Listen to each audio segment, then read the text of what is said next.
Hello, everybody.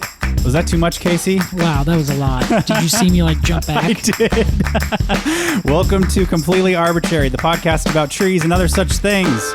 Like trees. I am one of your hosts. My name is Alex Crowson. I'm a host also, and my name is Casey Clapp. You know, Casey, I think right before we started, I felt a little down energy. Oh, come on. And so I compensated a little hard.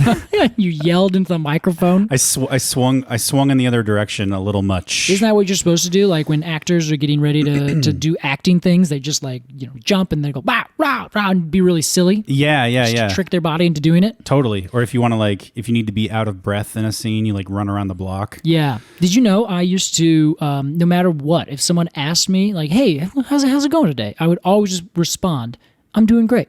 Always. And then, and my theory behind it, and I think I heard this somewhere, is that if you do that, then your brain's going to be like, yeah, I am great. That's right. Saying it convinces yourself. And then at one point, I was like, no, but I want to be honest with people. And they'd be like, hey, how's your day? And I'm like, you know what? It's a day. I like that methodology too, but it's a little hard when things aren't going good for a few weeks, yeah. And then every time somebody asks you how you're doing, you're like, well, I'm not doing. Honestly, right. well, pretty shitty. Yeah.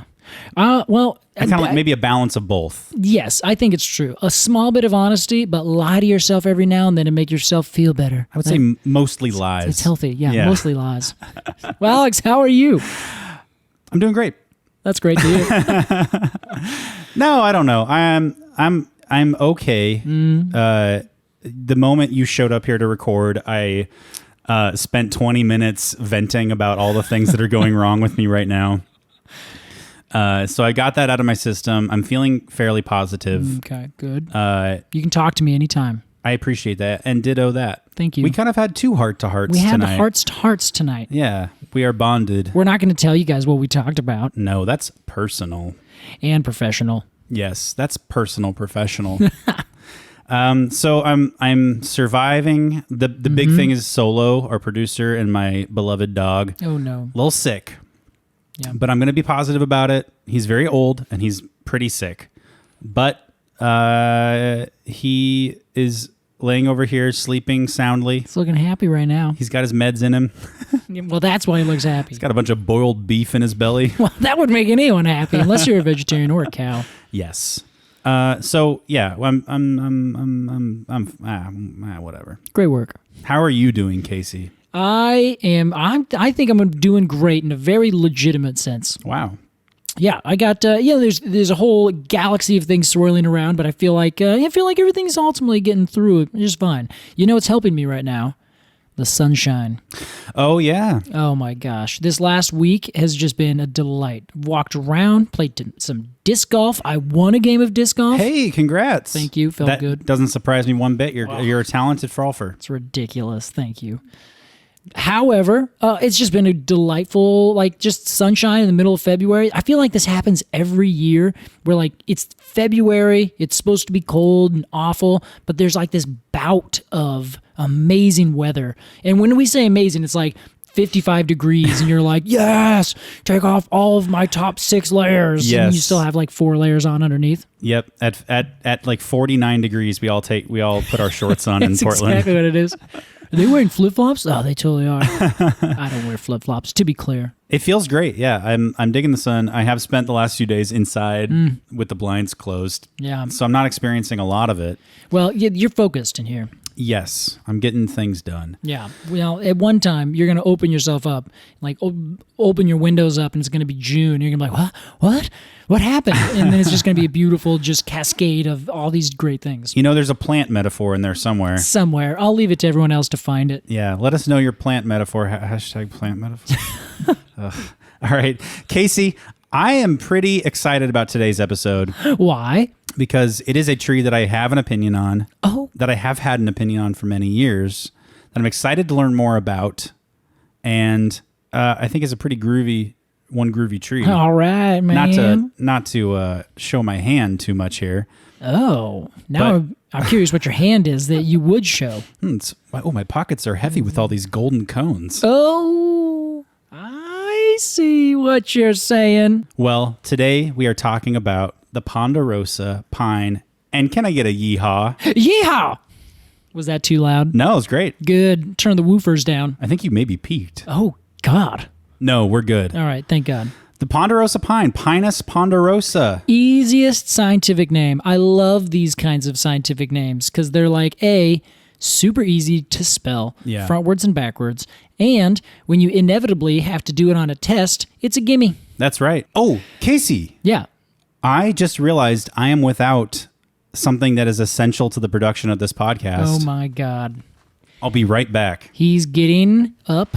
He's walking over to his desk, his other desk, and he pulls out the Sibley Guide to Trees.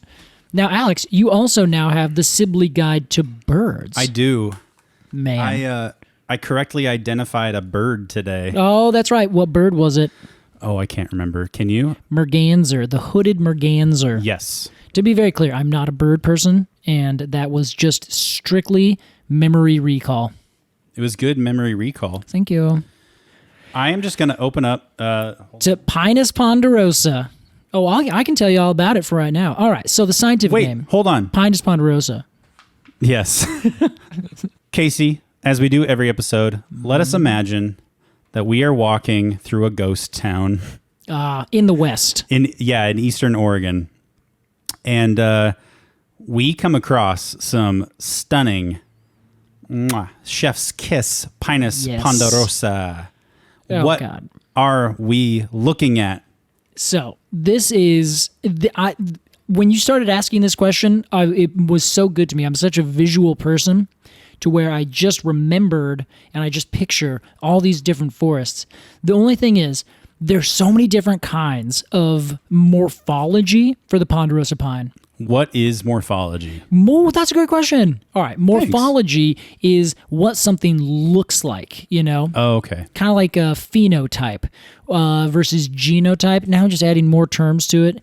A genotype is what the genes say that the plant's going to do. A phenotype is how it actually appears to your eyes when you actually look at it. Oh. Morphology of a plant would be like, how long is the leaves? How tall does it grow? How big does it get?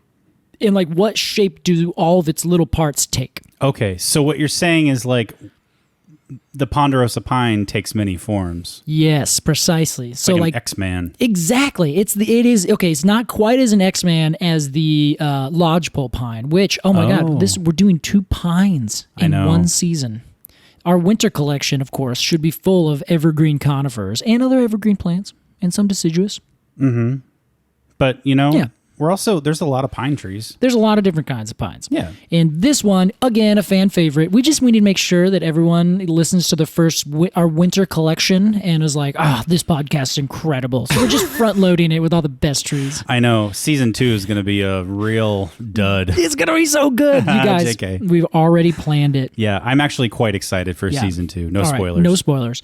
So you're walking through a forest. I am going to take you through the Eastern Oregon, Eastern Washington forests for the time being, mostly because it's what I'm mostly familiar with. However, before I get there, if you are in the mountain west, if you're basically anywhere from approximately the Rockies in sort of the northern section, not even northern, just like the top 3/4 of the United States or even just the continent of North America, and you look at a tree, and you're like, what is that tree? And you just randomly point at a tree and you guess that it's a ponderosa pine, you're probably going to be right.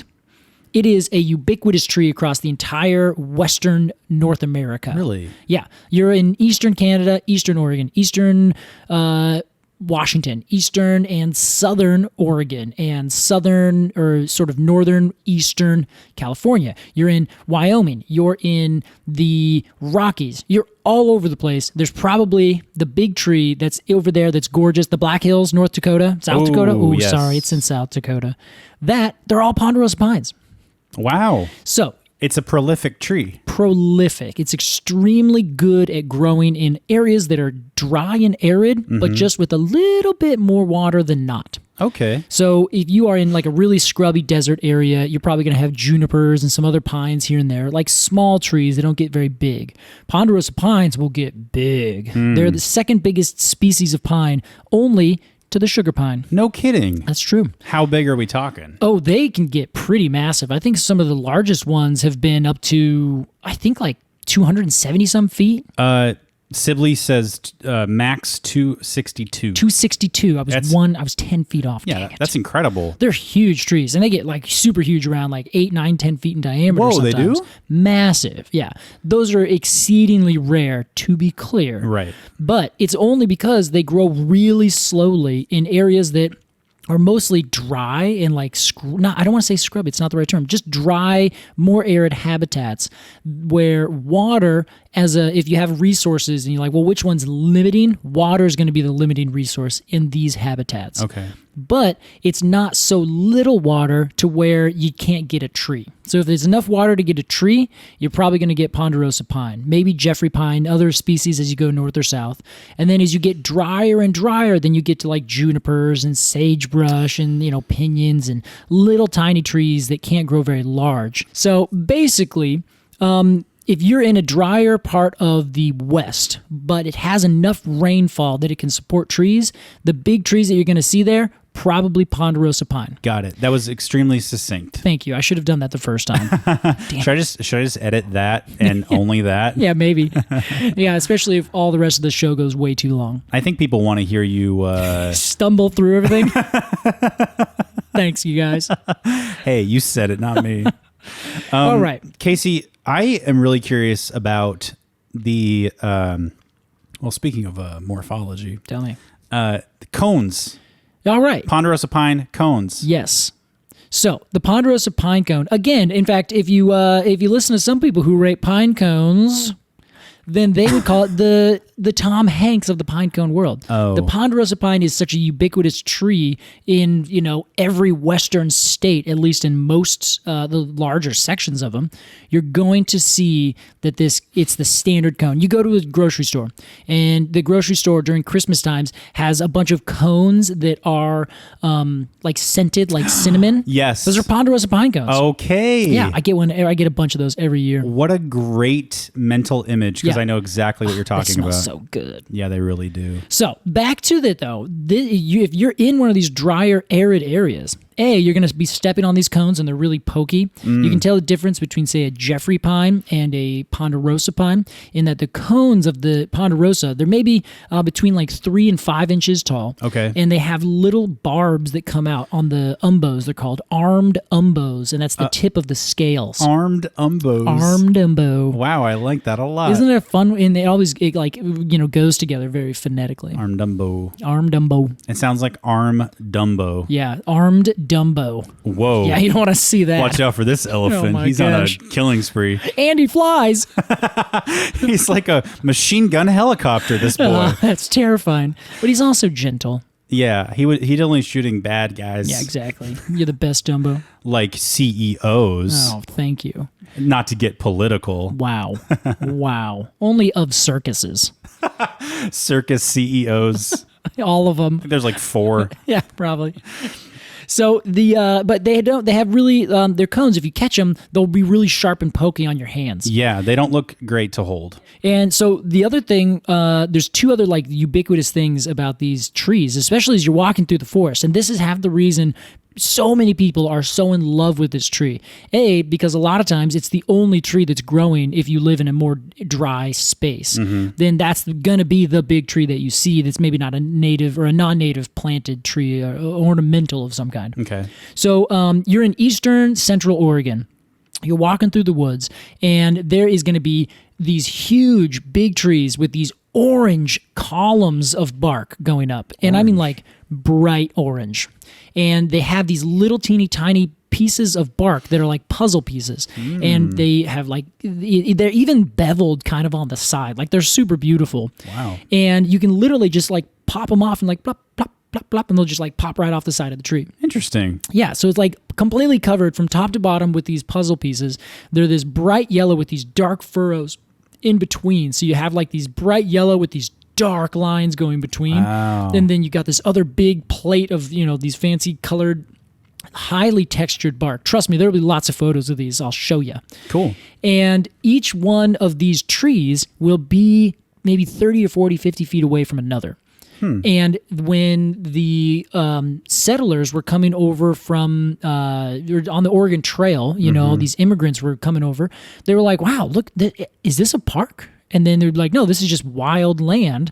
But they would have such wide open expanses with these trees that they almost were like, this feels like a park where it's been managed and the trees have been planted, spaced really far away from each other. So the further you are spaced apart, the less competition you have. However, it's not in this case the fact that they are choosing to grow this far apart.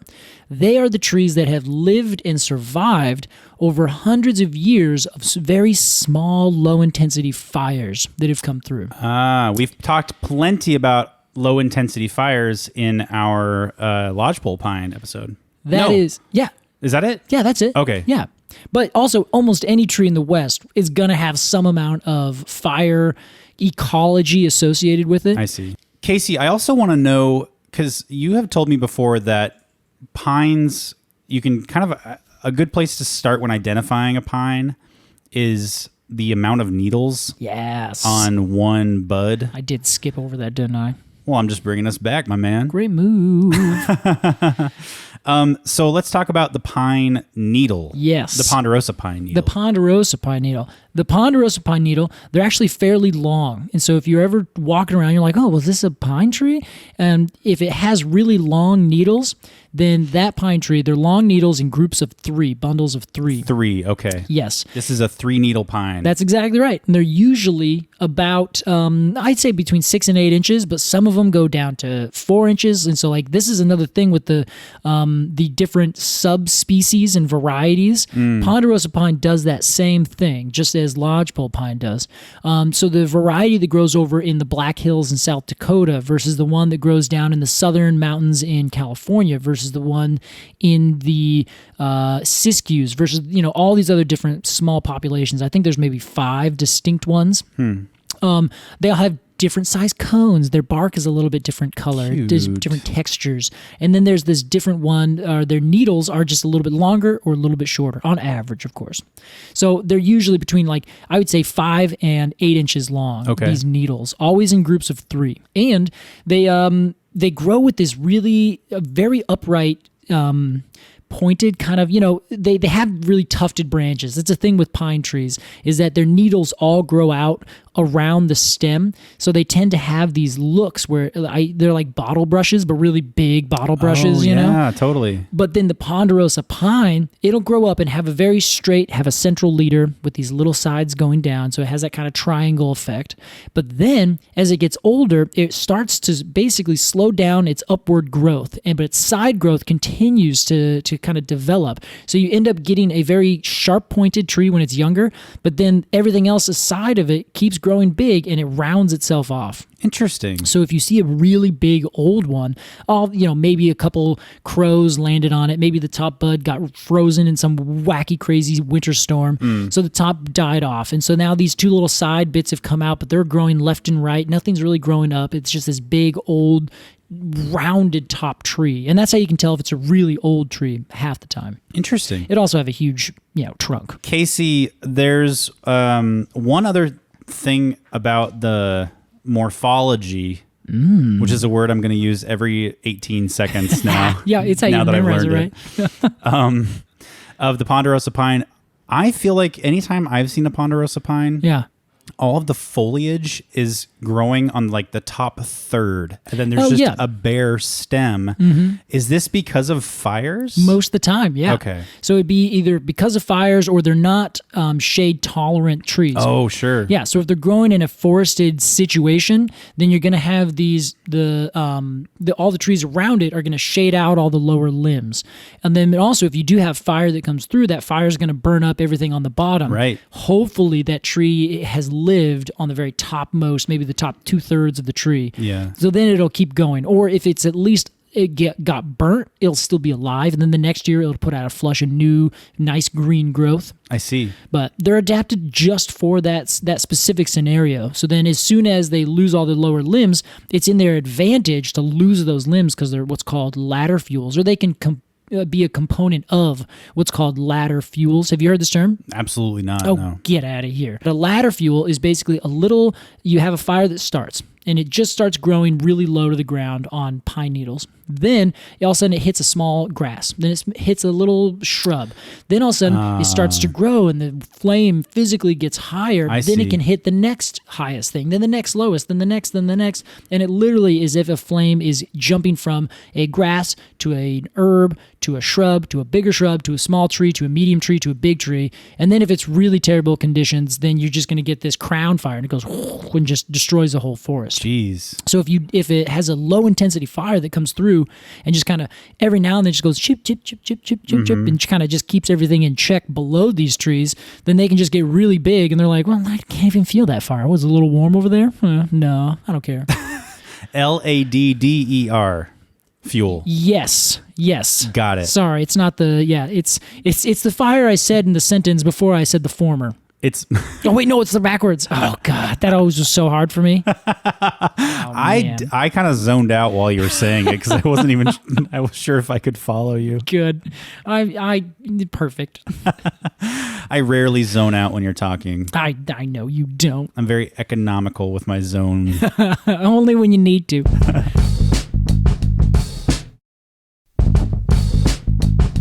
So one thing that I really think is fascinating, so we were talking earlier about the fact that Ponderosa pine grows in these drier regions, right? Yeah. So it is a tree that's adapted to grow in the western side of the world, or the western side of North America, on the eastern side of things, specifically mountain ranges. Only on the eastern? Not only, it's not 100%, but if you drew a map and you were trying to figure this out, if you take the Cascade ranges and you take the, or let's just say take the Cascades and the Sierra Nevada, which is the big line of mountains that are way on the west side of Western North America. I'm trying to keep my geology straight in reference, and it's really challenging. My brain is doing gymnastics right now. You're doing a good job. Thank you.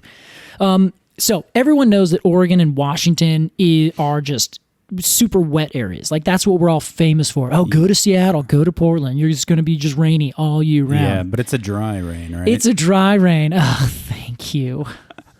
So if you are on the east side of the Cascades, it is not a rainy place. Yeah.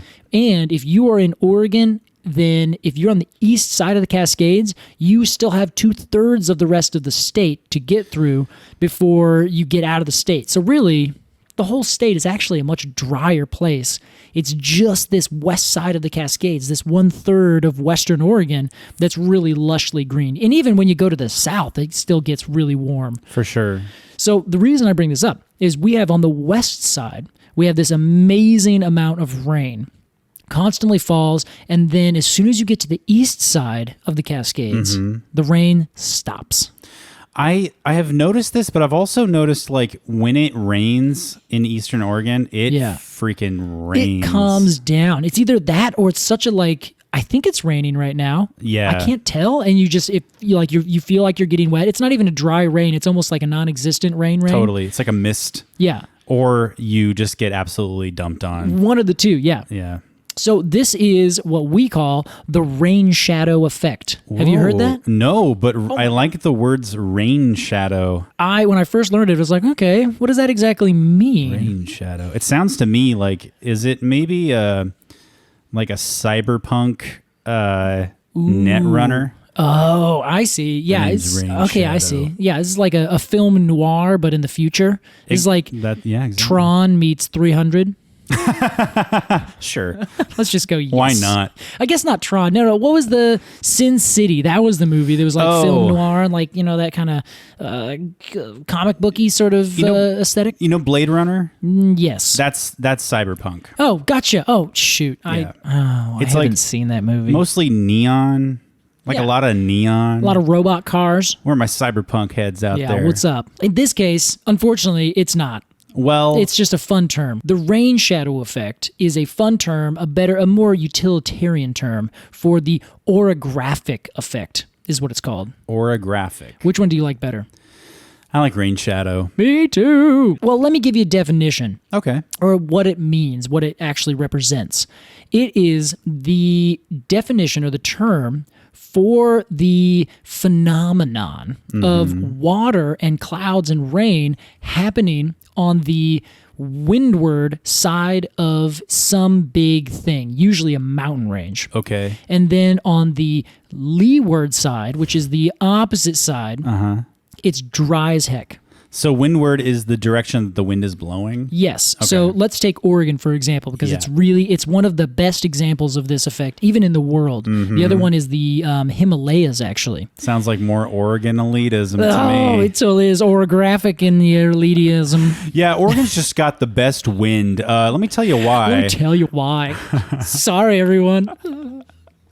Hey, no, I'm on board. Yeah, I know, me too. I put that hashtag on every single thing we put on. Oregon? No, PDX. Oh. I guess it's also Oregon. Yeah, well, we live here. The orographic effect is in Oregon. Let's take that for example. Like we said, you are going from all of our weather comes off of the Pacific Ocean, and it's comparably warm. And when I say warm, I mean 55, 60 degrees, 50 degrees in terms of air temperature. Pretty often, at least the water, certainly. Okay. So as the wind and all of our weather comes from the west, off the ocean, it hits the Cascade, or it hits the Coast Range. And then it dumps a bunch of water on the west side of the Coast Range as it's coming over from west to east.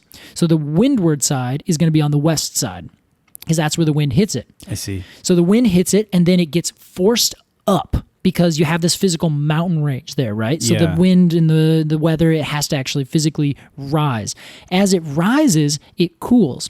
When air gets cooled, it can no longer hold as much moisture and water within it. So then the water condenses. When water condenses, it rains. As the water is raining, it then moves over, and all of a sudden, once it gets over the top of those mountains, it then goes and comes back down, and then it fills in and doesn't have to stay high, so it starts to go down. Okay. As it goes down, it warms back up again, which means it can now hold more moisture. However, it's not absorbing necessarily any more moisture. It's just not releasing any more moisture. So then you get the Willamette Valley in Oregon.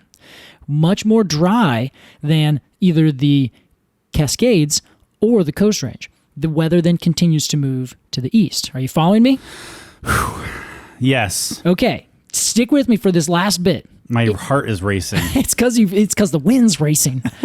So as then the weather is continually moving over, this weather system moves to the east. It hits the Cascade Range. As it hits the Cascade Range, it has to go twice as high because they're much higher than the Coast Range. It dumps all the rest of its water out, as again, it has to go even higher, condenses again, drops it all, goes back over to the other side, the east side of the mountains now, and it's a super dry. It's lost a bunch of its moisture, and as it lowers, it warms up, so it's not even inclined to release any more moisture. It actually absorbs more moisture now in the air. It basically starts to become a much drier weather system, and it starts to create an arid landscape. So if you are driving across the Cascades, you can go from a space that has gigantic Douglas fir all over the place, lush forest all the way down to the ground. Yeah. And then you just keep moving east. Within 10 miles, it's going to be a completely different forest. Only Ponderosa pine, maybe some junipers, a Douglas fir here, maybe another one there. And there's not going to be any understory. And all of a sudden you have within a 50-mile radius, you go from the luscious rainforest in the temperate regions of North America all the way to some of the driest areas in the same place, all within a couple miles of this drive. And that's because the mountain is sort of disrupting this weather? Exactly. All right. And so it creates a rain shadow on the other side. Now we're all back full circle. This is going to be the shittiest editing for you. All right. So I'm going to give a quick rundown for that again.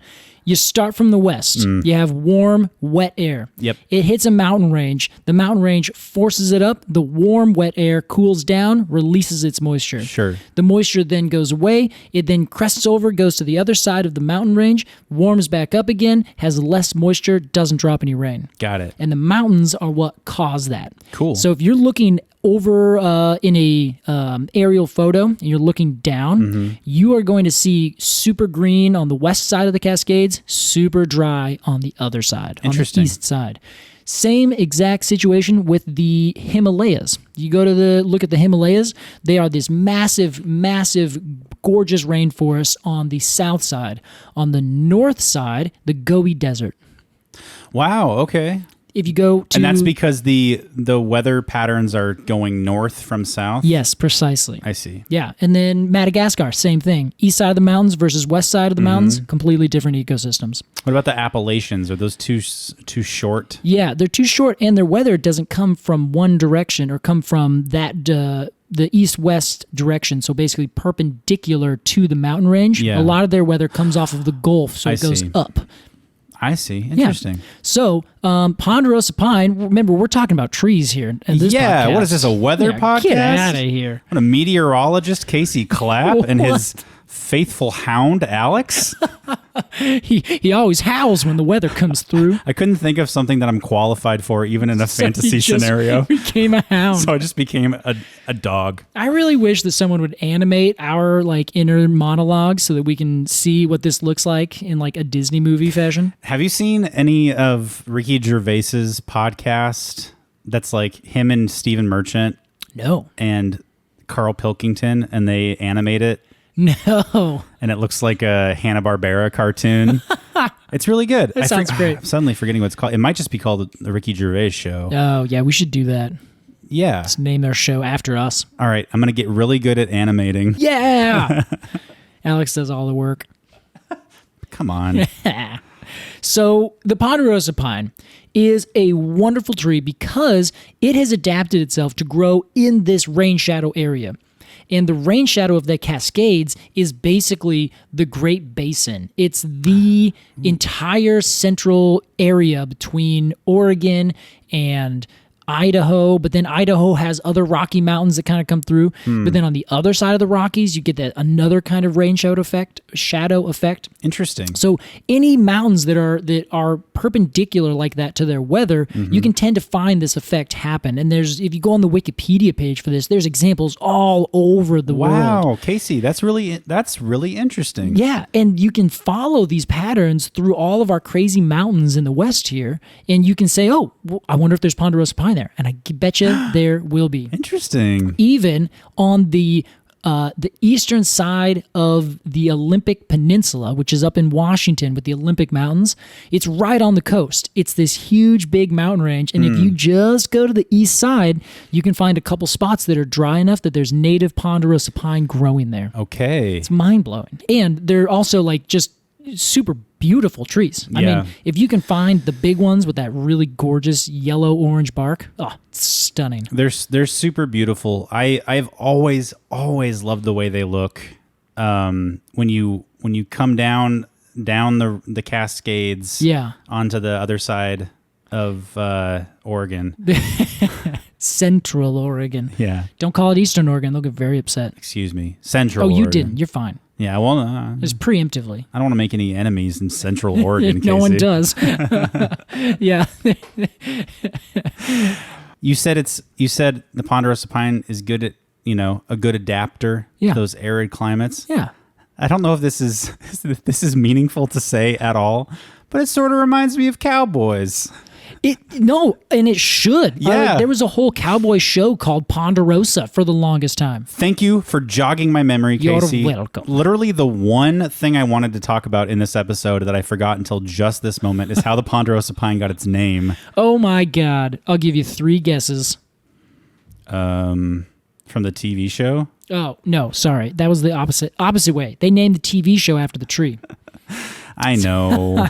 Sorry, I'm leading you on because you know this answer. You just don't know that you know this answer. Oh my gosh. Who gave this tree its name? Wait, David Douglas? David Douglas. What? Yeah, David Douglas did this. He was walking around and he called it Ponderosa because it's so heavy. It's one of the heaviest, densest woods for a softwood. I say that in quotes. But yeah, Softwood. Wait, what does that have to do with Ponderosa? Oh, gotcha. Hold on one second. Oh. Usually people would refer, not historically, people have referred to broadleaf trees as hardwoods, like maples and oaks and lindens, and then they would refer to conifers as softwoods. Okay. And this is not unreasonable. Like a lot of the wood for the fir or for pine are generally softer than what you'd get for a hardwood tree, I see. like an oak. Or a black walnut. Yeah, exactly. Yeah, that's a perfect example. But there are some broadleaf trees that are super soft, like a willow wood. You can just like carve straight into that. It's nothing. Okay. Balsa wood, the famously light, tiny wood, that's a broadleaf tree. And then the ponderosa pine, ponderous. It means heavy. Have you ever, you remember, you've read the one of the Game of Thrones series books. I know it's called A Song of Ice and Fire. No one knows what we're talking about when you say that. Cutting people off at the pass. I was getting my phone out ready to correct you. I know. But yeah, in there, some of the maesters were like, it's a ponderous tome. And that means it's a heavy book. I see. Uh-huh. So it's called the ponderosa pine because its wood is so heavy. So they called it the ponderous pine. And its wood being heavy is notable because most conifers are softwood. That is it. Got it. It's the perfect example of a hardwood softwood. Hardwood, softwood. Oh, God. New roots, new shoots. Yeah, there's someone who's just like learning all these things for the first time and they're getting pulled in so many different directions. Alex points as himself when I say that. You're such a good person. Casey, I think now is a perfect time to rate the Ponderosa pine on a scale of 0 to 10 golden cones of honor. I think that's a great idea. As our resident expert, we shall begin with you. All right. I personally have a lovely affinity for this tree. I spent a lot of time in the last summer, actually, in Ponderosa pine forest. Like that was my goal. I wanted to go to the southern areas of the state of Oregon, and I explored. However, they will also, their needles super sharp, and you can't walk around barefoot in a Ponderosa pine needle forest because they're everywhere and you just walk on these little literal needles and they poke you a lot. Jeez. Yeah, it's not bad, but I would never have that problem. There's no way you're catching me barefoot in a forest. Man, you haven't lived, Alex. I'm going to get you out there one day and be like, Alex, take off your shoes. No. Then I'm taking you home. Okay, that sounds fine. All right, so the Ponderosa pine it's one of my favorite pine trees because of its I think I always use this term, this stateliness. Like it just, if you can get a big one, its grandeur is unescapable. And it also, as the branches get really big, they also have those crazy patterns on it, like the bark. Oh, cool. And so you can end up getting these like trees that just have these like, I can't even describe it. Like it looks like a tree, but it's painted. Wow. I just think they're so beautiful. They do look a bit like oil pastels. Yeah. The bark looks like it was drawn with oil pastel. I would be willing to bet if someone did a painting that would be the right medium. Cool. So having said all this, I would probably give it a straight 8.0. 8.0. 8.0. Golden cones of honor for the Ponderosa pine. That's right. We cover all of my favorite trees this year, except maybe the arborvitae. So I feel bad. Everything's getting such a great score. Well, maybe there's a lesson in that. I don't know. Yeah, I think there is. We'll get some stinkers in here, I'm sure. Oh, yeah, I'm sure we will. We have hundreds to cover. Oh, I'm so excited. All right, Alex, what about you? Ponderosa pine, I think, is so great for so many reasons. Heavy wood. Big fan of the bark. Okay. I think it looks gorgeous. Also, I like that it's a highly adaptable. It found where it grows, and by gummit, it's gonna grow. That's true. Ponderosa pine. I love the cones. I think it's kind of cool that they're really sharp. Yeah. They're kind of sharp all around. The needles are sharp. The cone is sharp. You got to be kind of tough living where they grow, right? I love it. Yeah. Casey, I love it. It's a ponderous tree. I think it's also a great revelation that it was named by our man, David Douglas. The one and the only. R.I.P. His bones still somewhere in that pit trap. Somewhere eaten by a tiger. No, this is Hawaii. They don't have tigers in Hawaii. What am I saying? Not classically, no. Yeah.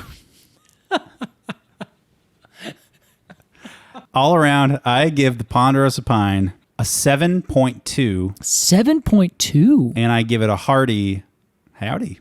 Oh, well, that puts it up to 7.7. I'd say any day of the week. Wow, a howdy is worth 0.5 cones? Yeah, isn't it? Yeah. Sure, 7.7 including the howdy. Yeah, if we ever just review words, then howdy by itself gets 0.1 or 0.5 golden cones of honor. That's another podcast. Yeah, that's our etymology podcast. Oh, what a fun podcast. I mean, yeah, that sounds incredible. I would love to do that someday. All right. Not a bad showing from the Ponderosa pine. Not a bad showing. Pretty good. Yeah. Well done. And yeehaw. Yeehaw. Can I propose a yeehaw for the Ponderosa pine? I think you can. On 3, everyone. 1, 2, 3. Yeehaw. I was going to leave space for people to do it, but I'm really glad you did it. Oh, yeah. We're all doing it together. Sorry. All right. You edit in yours. Casey, that was our review of the Ponderosa pine. That was a lot of fun. Let's move on to our completely arbitrary Q&A. And this week I have a really fun question for you, Case. Okay, I'm ready. This week our question is from Ellen. Hi, Ellen. On Instagram. Ellen says, loving your podcast. My friend and I listen to it together when we go hiking and are excited to start identifying trees in our areas. This is so exciting. That's the whole reason we're doing this, right? We want to be useful. That's right. Sometimes. Question for Q&A, if ever applicable, says Ellen. Do you believe in Bigfoot? And what tree ecosystem do you think the squatches would love most to inhabit? Oh my God. She goes on to say, I'm a skeptic, but would love to have some tree... I'm a skeptic, but would love to have some tree one-up knowledge on my She wants to one up her coworkers on her tree knowledge. All right. Well, I hope your coworkers don't listen to this because here's some details. Sasquatch only like to eat acorns. Wow. I just made that up. Oh. I'm sorry. Oh, I guess Sasquatch. Whoa. Whatever you were about to say, don't catch chickens before they hatch. Okay? Well, Casey, what do you think? Do you believe in Sasquatch? Well, honestly, I do. I just want to so bad that I'm going to say that I do. Yeah. And you know what? I have decided that through my infinite knowledge, I don't know everything. And I cannot say that I do or do not know if the Sasquatch exists. Wow. You heard it here first, folks. I'm going to be a politician one day. You can quote him on that. I'm going to say yes. Why not?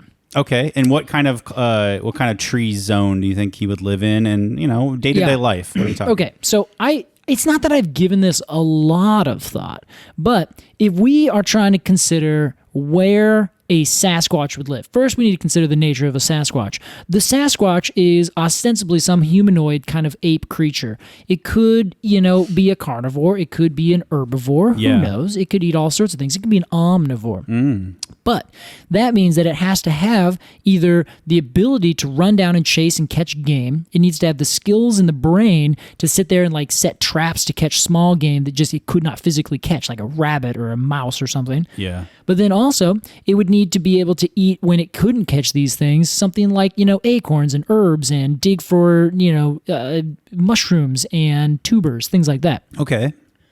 So, I don't think it could physically live in the western side of the country, of North America. I just don't think it could do it.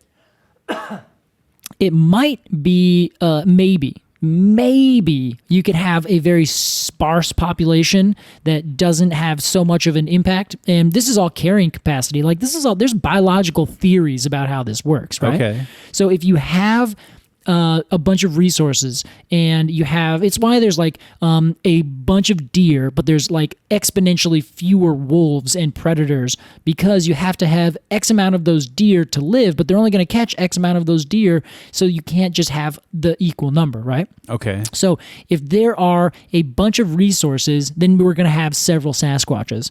If there are not a lot of resources, and we other humans, I say other humans because they're probably humans, they have been moved around, and we've taken all the lowland areas. So they would only be able to live in the mountain, remote spaces, right? If that's the case, then they would have to eat a sparingly small amount of herbs, because we just don't, like, if you go out there right now, you take off your shoes, you walk into the Ponderosa pine forest, you will not be able to survive because there's just not enough food. You would need to harvest a bunch of berries and you need to store them. You'd have to dig for tubers. You'd have to eat mushrooms. You'd have to catch wild game. You'd have to do all this kind of stuff. And it's not readily available, and every single one of those, except for probably some of the plants, are going to actively be trying to avoid you and not die. So, where has enough resources? The eastern forests have a bunch more resources than we have over here. There is a Planet Earth episode, and they're like, the most biomass in the world is in the Pacific Northwest, the Pacific coast of North American forests. Okay. But it's all in the trees. It's physically the mass and the size of our trees and our forests. I see. But there's not near as many variety of plants and animals and birds and things over here in the west as there is over in the east, because the broadleaf, the flowering plants, have a lot more resources to provide. Their leaves are just a little more tasty. They produce fruit and flowers that are literally filled with energy, so that will be a great resource. So you get a lot more things that can eat food, right? Then on top of that, there's just a little bigger variety. We have like 25 different species of trees. They have like 2,500 species of trees. And so you get a bunch more resources. So I would say if there was going to be a place that Sasquatch would live, it would be the Appalachian Mountains in the eastern side of the United States, specifically in the northern areas is my thought, because there's more diversity of flora and fauna. I am truly speechless. You haven't said anything. I wanted confirmation if you agree or not. I'm sitting here like, was all that crazy? Am I crazy? I think I'm crazy. Great answer. Thank you. That was astonishing. Well done. I loved every moment of that. You are truly astonished right now. Like, your jaw was open for a little while. Yeah, my face is hot. That's what I think. I don't know if it's true, and I can't back up any of that. And well, sure. That's I literally just put all that together then. But It's I'm a like, good theory. Yeah, it's a shotgun theory. That's what that was. Yeah. Yeah. But that's what I thought. I mean, I've thought about it a little bit before. Okay. Not a lot. Well, you did a great job. Thanks. Ellen, I hope that answers your question. Here's my answer. All right. I think that there are probably a few of these things, and I think they're actually ancient giant sloths. Whoa! That have evolved to look more humanoid. Oh my God! And I think they to like walk on their hind legs. You mean? Mm-hmm. Okay. And I think they are gatherers. I think they eat acorns and berries and fruits and things. And I think they live sort of in dens, like in hollows. Okay, yeah. And I think they like telecommunicate with squirrels and kind of like have squirrels like gather acorns for them. No And way. they have like a little hive mind. What would the going. Squirrel get from it? It doesn't have a it doesn't have a choice. It's I just see. it's a Mind control. Yeah, exactly. And I think they're probably in Oregon. Yeah, I think you're probably right. Yeah. That honestly, that makes good sense to me. You actually have evolutionary history on your side. So, if you have a question about trees or big feet, trees or other related topics, that's right. Email us at arbitrarypod@gmail.com. Visit our website, completelyarbitrary.com. Follow us on Instagram at arbitrarypod, or sign up for our Patreon. There's a bunch of fun stuff happening there. Patreon.com/arbitrarypod. Join the Golden Cone of the Month. Excuse me, it's just called the Cone of the Month Club. Wow. Not the Golden Cone of the Month They Club. are golden, though.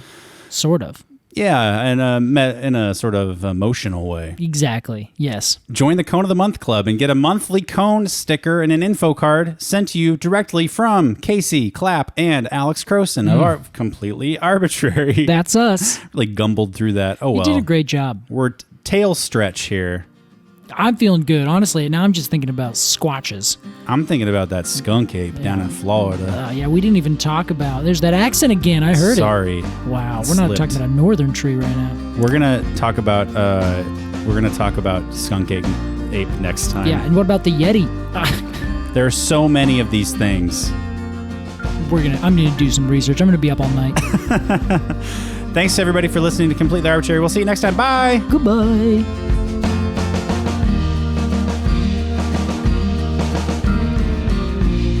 Completely Arbitrary is produced by Alex Crowson and Casey Clapp. Our production consultant is Olivia Franke. Our artwork is by Jillian Barthold, and our music is by the Mini Vandals. Thanks for listening.